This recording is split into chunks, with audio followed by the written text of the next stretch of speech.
What is going on, everyone? My name is Boit, and I'm back with some more Age of Mythology. The Titans action spawning in the left side of the map, playing as Ra. His name is Shelty. His opponent today in the blue color, playing as Oranos. His name is Kimo. Kimo the Great, Kimo the Wise, Kimo the up 2-1, but did recently lose the last game. He's got two more match points to play for here. Just has to win that third game to win this series. But he's not in with an easy challenge here at all. This is Shelty, and Shelty's not willing to give this one up quickly at all, but he has found himself in a relatively difficult matchup on a relatively difficult map. We'll have to wait and see how it's going to go here, but Kimo playing Oranos against Shelty's Ra here is going to be a very, very difficult time to be alive. He has a decent gold mine in his base, though. We'll have to wait and see how the town centers are going to be looking like. It looks like Shelty did actually buy himself hunting dogs as well, which may or may not have been a little bit of a mistake here on this game. And we see, what is the veto time? Shelty wants to veto here. We have to open up. Hold on.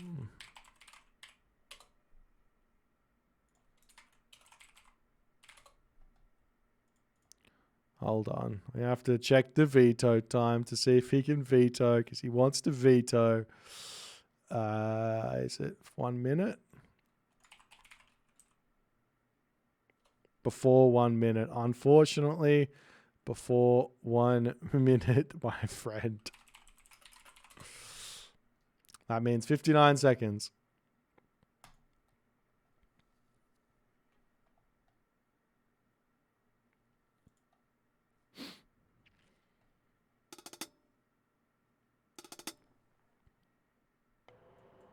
But yeah, this is going to be one of the really, really low hunt maps here. There is 2 caribou over here, 3 caribou over here.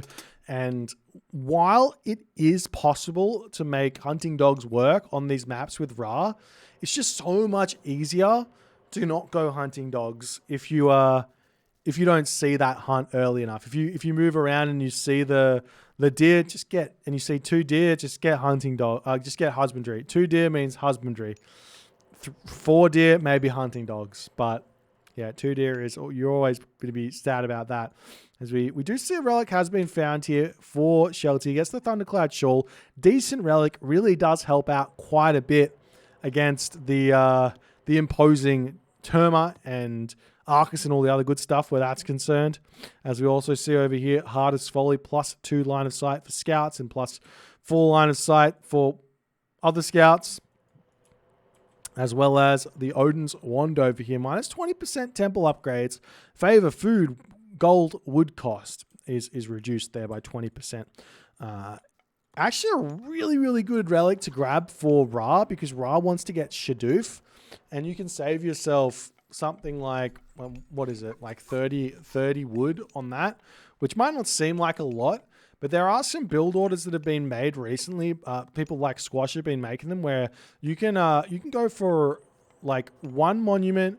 You put the 2 villages on gold really early, and then you get yourself enough gold to build 1 monument and 1 temple, and you take all the villages off of gold and chuck everyone over onto wood, so you can get your 120 wood for pickaxe, husbandry, plow, and Shadoof, and then you go back over onto gold. And you actually find yourself in a really good position there. And if you get your Shadoof off, that's also very, very good as well. So we'll see how things are going to go here. As the house is coming up.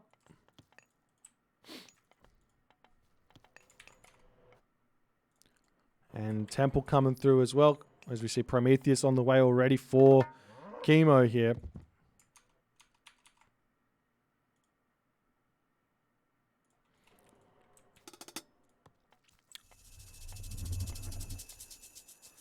And there's the Prometheus as Shelty's tower is now starting to get under attack. We see the walls coming up over here. Shelty is so far from getting to the classical age here. He's going to be in a he's going to be in for a very, very tough time here as you see houses coming up over on this position. But the other thing is advancing late, as long as you don't lose any villages, it's actually not as bad as you might think. You have to not lose villages and you have to not have too much idle time.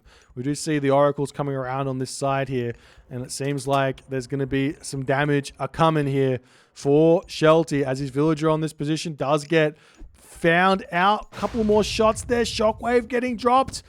Does manage to keep that villager alive. More villagers jumping into the tower over here. That low HP villager does manage to get out in front here as Shelty coming forward with that. Gotta be super careful with the low HP villagers, Shelty. It's so low. Those two just run away. He gets one snipe there onto the Oracle hero there as this villager super low as well. Trying to path block as best as he can as this low HP villager going to be retreating away onto a different location here as more units starting to pile in onto this position. But house or that classical age is just about to pop through here for Shelty. He's going to drop everyone over onto wood over here. He's got the cows here as well. House is getting taken down. Would love to see some wall segments down here for Shelty or something else at this point as well. Wouldn't be a bad idea utilizing his shifting sands fairly soon here as well, as we see a barracks getting dropped down for Shelty to try and hold on in this situation as the village is going to get healed back up to full HP. One thing you do have to remember with the wall boxes is to make sure your tower is on the outside of the box. That way, if you accidentally pull in a Promethean, your tower is going to be able to do everything it needs to do. There's a good amount of damage coming through here. The Wadjet coming in to get a couple of hits onto the Terma over here. If you take a good look at Kimo's main base here, he's got the 2 Terma coming out, fully automated. Automated spam. What the Terma was made for. I actually don't know if that's actually true or not. But I imagine Kimo's going to be looking to grab a town center fairly soon. Continue to put some pressure on. Shelty did have a lot of idle time here, so any advantage that he might have gotten from the later advance time has kind of been nullified, if you ask me, from Kimo's early game pressure. So we do see the shifting sands coming through, and he hits every one of those Terma here. And Kimo, he might be able to sit under here and actually take out the wall and get out of here. It'll take a while. 8 Terma attacking a wall. They each do 8 damage per second against that wall. Not each. In total, they do 8 damage per second against that wall. So you do the math. 600 divided by 8 is how many seconds it'll take to get out of there. But he's going after the tower, which is a little bit easier. I think it's still doing 8 damage a second for all of those things on the tower there as well at 85% pierce armor. As the Oracle does get sniped down over here. Medium term are going to be retreating away. We do see the town center starting to come up for Kimo here as well. Shelty's got to be kicking himself. He's about to lose this tower. I mean, he does manage to, with this shifting sands, he does manage to nullify pressure off of 6. Wait, I can't do math. Yes, I can. No, I can't. Yep, 16. 16 units. He does manage to nullify pressure off of 16 units for quite some time here, but you definitely want to be killing those units with shifting sands, not anything else. As now the slingers are going to be coming over here to try and snipe these off from afar. They do have the range advantage. They don't need to get too close in here as we're starting to see Kimo moving back and forth here. Slingers getting taken out. He's going to have to run back underneath the towns, and it does manage to do so.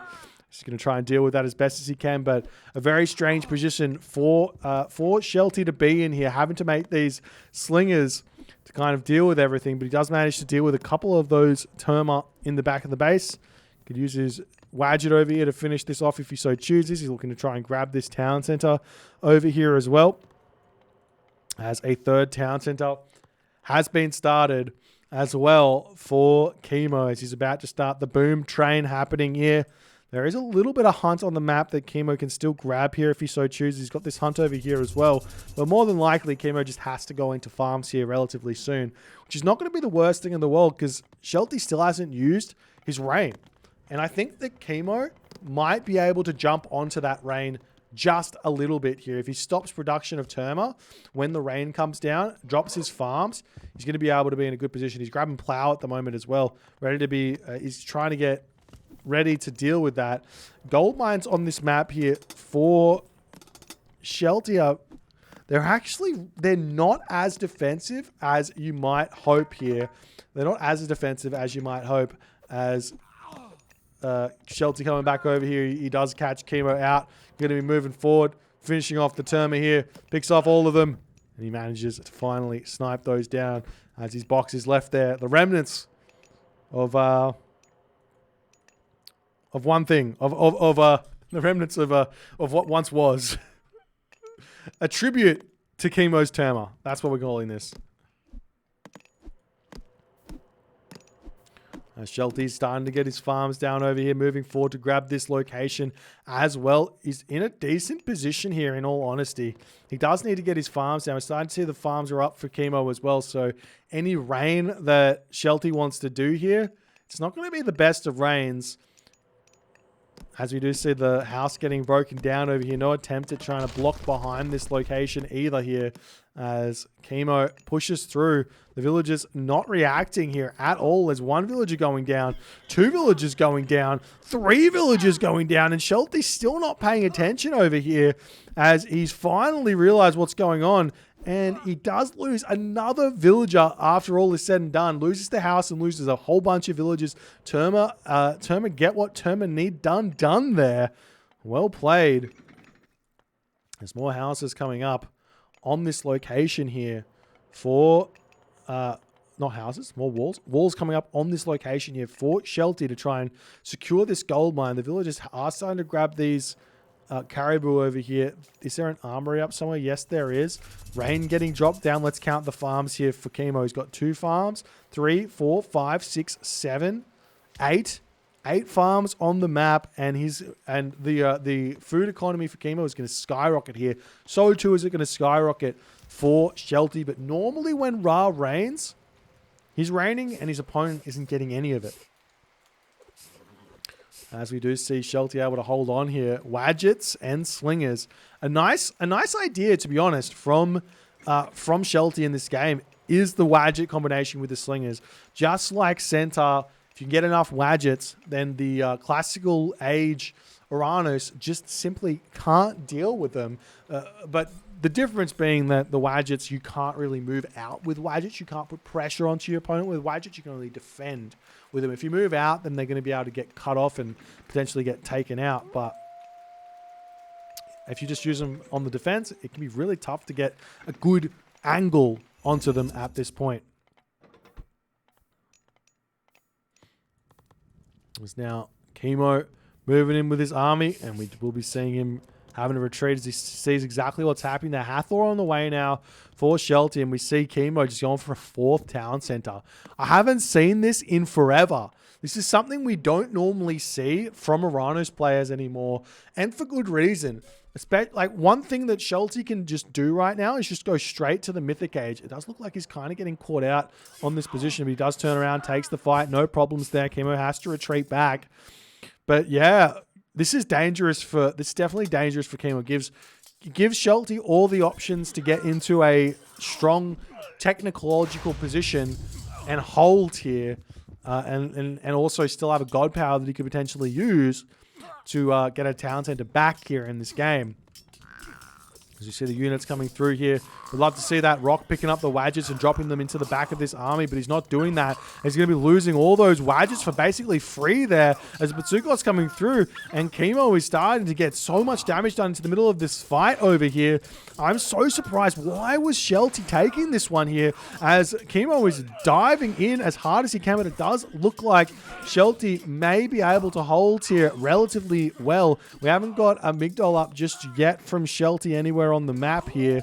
as it looks like he is continuing to try and micro this one to the best of his ability, but more units going to be moving forward here for Kimo. He's got all of these barracks in his main base spamming out those Momillo, and Shelty just has to retreat all the way back home. We see a Migdal Stronghold coming up on this position. There is no wall over here, so if Kimo's Spidey senses tingle even just a little bit here, he's going to be able to scout that out and start doing some serious damage there. But Kimo now 4 town centers in the classical age.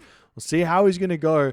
The big reason why this can be a little bit of a difficult thing to do is because you get stuck in the heroic age. But it looks like Kimo's resources might be high enough here, and he's not really taking fights. He's not really training those Momillo anymore. He's able to get himself to the heroic age with those town centers.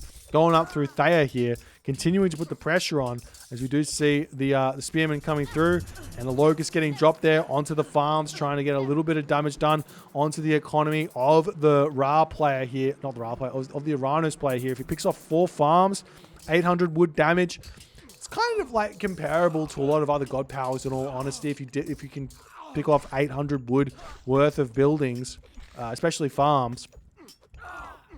When you consider it like against Curse, where Curse might pick off like say 7 units, each of those units could be costing around about 90 resources. It's about equal there. So decent amount of damage done with the Locust comparatively, especially against Oranos, where you don't normally get that much value from it.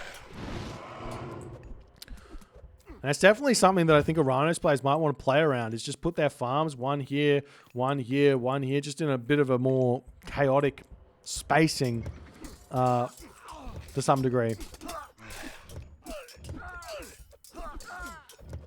Kimo's still trying to push through here with his Promethean. He's got to the heroic age, and I think Shelty is just too much on the back foot here. Does he have himself irrigation? No irrigation, so he's going to be a ways away from getting to the next age. 116 to 130 population, no fortified town centers here. Starting to get some chariot archers out, as we see the first citizen kill of the game coming through, as Shelty, Kimo's not paying attention to this, so these chariots are getting some good damage done over here, chasing these bad boys away, trying to do as much as they possibly can here, as he's picking villagers off over here. We've got some Terma, Promethean coming over for some defense, but a couple more villager kills going to be a big help here, as Kimo is still trying to push through on this position, but Shelty's defending nicely, utilizing the wall, able to take out those myth units beautifully here with his Pharaoh and everything else, as the Terma coming in, going to be able to finish off the chariot archers over here as well. As Kimo's getting himself carpenters, he's got all of the units over here, and in that moment, not sure exactly why, but Shelty decided to tap out in that position. I'm not sure what that was. Was there a mythic age? No. He's got nothing left, but he's on full villages with the gold mines to boot. Not sure this is quite lost here in this position. Unfortunately, Shelty maybe a little bit. Part of the difficulty with dealing with Oranos is kind of recognizing you're playing against Oranos, and that even if Oranos is 160 population, 4 town centers, and you're 130 population, 2 town centers as Ra, you can always mount a comeback utilizing things like rock raids, utilizing things like the Osiris as well can be really good, and all the other good stuff. For those of you also wondering where the GG was, that thing that you heard, that sound went off before Shelty resigned, and I had this up so you don't see the chat going on in the game, only after the game, but he did say GG there. Anyways, if you guys enjoyed this one, a bit of a sad conclusion, but if you enjoyed this series, please go and give Meta Players a chance. Go and have a watch of some of their content over there. They've got a YouTube channel. They've got a Twitch channel.